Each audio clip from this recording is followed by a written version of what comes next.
Hello friends, this is Shreya Sonal और आपका स्वागत है एजुकेशन बाबा जी में। तो आज हम लोग जो पढ़ने वाले हैं वो है lecture 7 of our life processes. तो इसमें हम लोग बाकी का जो पोर्शन बचा हुआ था ह्यूमन डाइजेस्टिव सिस्टम का, न्यूट्रिशन इन ह्यूमन बीइंग्स का, वो हम लोग पढ़ेंगे। तो इसका जो फर्स्ट वाला पार्ट है वो पिछले लेक्चर में है, तो पहले वो देख लो, उसके बाद ये देखो। तो अब ये लेक्चर को कंटिन्यू करते हैं। तो देखो, अब बोला गया है कि एडल्ट से हम लोग सुनते हैं एसिडिटी का कंप्लेन के बारे में। तो क्या ये पहले जो हम लोग डिस्कस किए हैं उससे कुछ रिलेशन है? तो हाँ, इसका रिलेशन है कि जो एसिड होता है HCl, उसके कारण ये एसिडिटी प्रोड्यूस कर देता है पेट में। ठीक, तो अब आगे बोला गया है कि जो फूड जो स्टमक में आया वो स्फिंक्टर मसल्स के द्वारा रेगुलेट किया जाता है, और उसके बाद ये जो है स्मॉल इंटेस्टाइन में चला जाता है। तो ये स्टमक से लेकर स्मॉल इंटेस्टाइन में फूड चला जाता है। तो अब यहाँ पे स्मॉल इंटेस्टाइन के बारे में कुछ बताया गया है कि स्मॉल इंटेस्टाइन जो है वो लॉन्गेस्ट पार्ट है हमारे एलिमेंट्री कैनाल का। तो यहाँ से देखो, एलिमेंट्री कैनाल का longest part of our alimentary canal पर, और ये जो है बहुत कंपैक्ट, बहुत छोटे स्पेस में फिट किया गया है, और ये बहुत एक्सटेंसिव क्वाइलिंग इसको किया जाता है। ठीक, तो ये एक्सटेंसिव क्वाइलिंग, बहुत ज़्यादा क्वाइलिंग, और ये हमारे डाइजेस्टिव सिस्टम का सबसे लार्जर पार्ट है। तो इसका जो लेंथ है स्मॉल इंटेस्टाइन का, वो हर एक एनिमल्स के लिए अलग अलग होता है।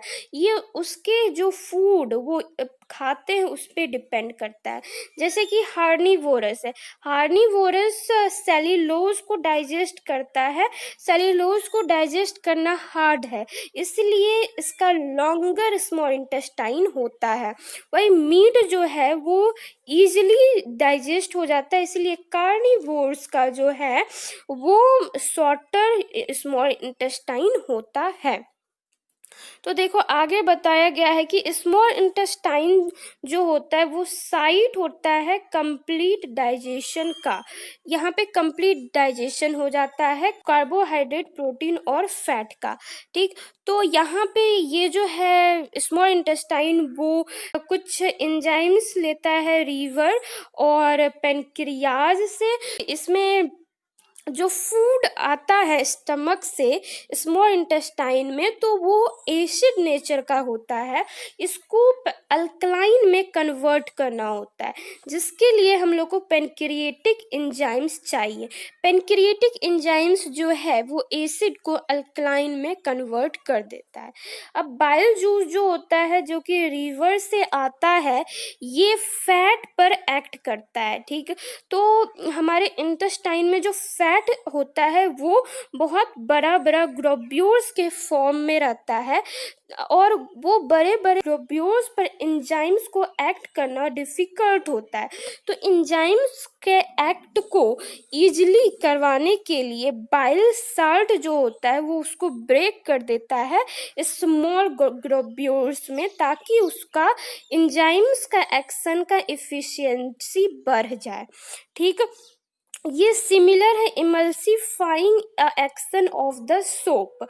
तो हम लोग सोप के बारे में जो पढ़ेंगे उसमें पढ़ेंगे कि सोप हम लोग के कपड़ा पे जब घिसता है तो वो डर्ट को स्मॉल पार्ट में तोड़ देता है। उसी तरह यहाँ पे फैट को बाइल साल्ट स्मॉल पार्ट में तोड़ देता है। ठीक, तो अब पेनक्रियाज जो है, इस पे पेनक्रिएटिक जूस होता है। ये पेनक्रिएटिक जूस कुछ एंजाइम्स को कंटेन करते हैं, जिसको कहते हैं ट्रिप्सिन।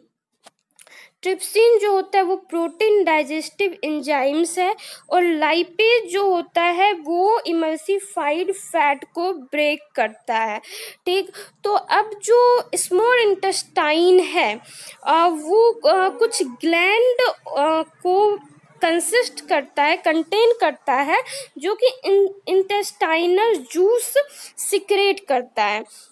तो वो इंटेस्टाइनल जूस के कारण प्रोटीन एमिनो एसिड में कन्वर्ट हो जाता है, कम्प्लेक्स कार्बोहाइड्रेट ग्लूकोज में कन्वर्ट हो जाता है, और फैट जो है वो फैटी एसिड और ग्लिसरॉल में कन्वर्ट हो जाता है। इसके बारे में हम लोग पिछले वीडियो में बात कर चुके हैं, उस पे जाके एक बार विजिट कर लो, अच्छे से और भी समझ में आ जाएगा। ठीक, तो अब जो ये डाइजेस्टेड फूड है वो इंटेस्टाइन के वॉल से एब्जॉर्ब होता है। ठीक, तो जो वॉल होता है स्मॉल इंटेस्टाइन में, उसमें विलाई होते हैं। तो विलाई क्या है? एक फिंगर लाइक प्रोजेक्शन है जिसमें बहुत सारा ब्लड वेसल होता है जो कि फूड को एब्जॉर्ब करता है, और ये जो सरफेस एरिया फॉर एब्जॉर्प्शन जो है उसको इंक्रीज करता है ताकि फूड जल्दी से एब्जॉर्ब हो जाए।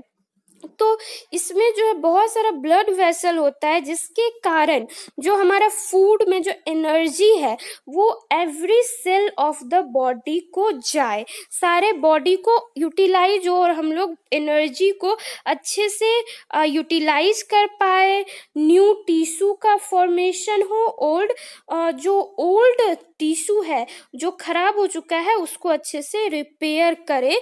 इसके लिए एनर्जी चाहिए, और ये विलाई सप्लाई करता है। विलाई के पास जो ब्लड वेसल होता है वो हर एक पार्ट को जाके देता है।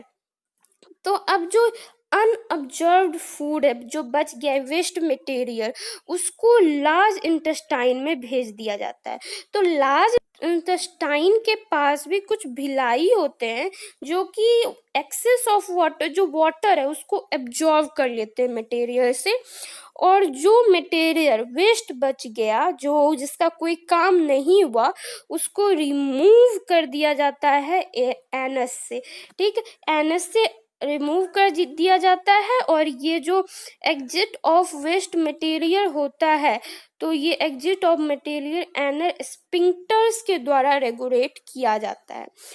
तो यहाँ पे हम लोग का लेक्चर एंड होता है, और इसके रिलेटेड कुछ क्वेश्चन दिया गया है उसको डिस्क्रिप्शन से बना लो।